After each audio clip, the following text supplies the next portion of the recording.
different type of dishes. That is quite easy. So we can go to any restaurant and we can order for different dishes, and we can test continental foods, Japanese food, Thai food, Chinese food, anything. But so, like changing our food taste, changing our values or ideas, it is not so simple, or it is not so easy. So in some areas it is more adaptive, and in some areas it is more consistent and integrated. So it's a combination of both the factors. At the end, I would like to mention the last point for today, that culture, another very important point what we need to mention, that culture is also very gratifying. Gratifying means it gives us lots of satisfaction, because we all have needs and desires, basic needs and some desires. Like biological needs are there, need for food, need for clothes, shelter, reproduction. Similarly, we have desires for name, fame, status, and many things. So we can fulfill these needs and desire culturally. And here comes the idea of institution.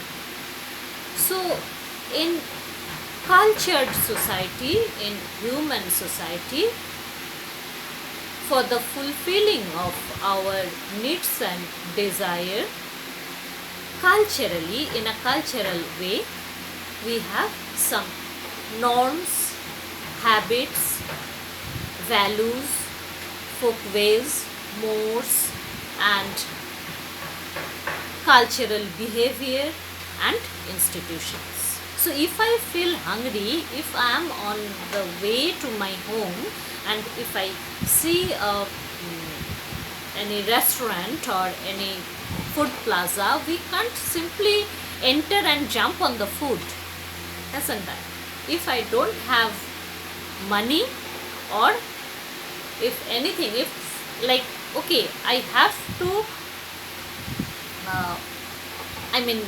I have some money to fulfill my own thing, but suppose I have two more friends with me. So in that case, I have to think something, no? Then I have to think that, okay, I can't have biryani right now, because the cost of that dish, I can't bear 3 plates of biryani. So in that case, I have to take, maybe I can take 3 sandwiches, but I can't have food in front of my friends alone. So though I have that need to eat, but I have to fulfill these things culturally.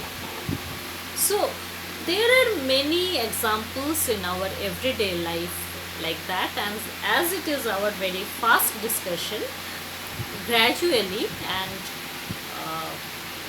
when we will discuss other things, other topics, we will see many more things like that. So this much for today. I have tried to just give you a basic outline. This is very introductory and sketchy thing, but I think at least you are getting some concept about what is culture and what are the main characteristics of culture from this session. Okay, so next day we will continue. Bye bye.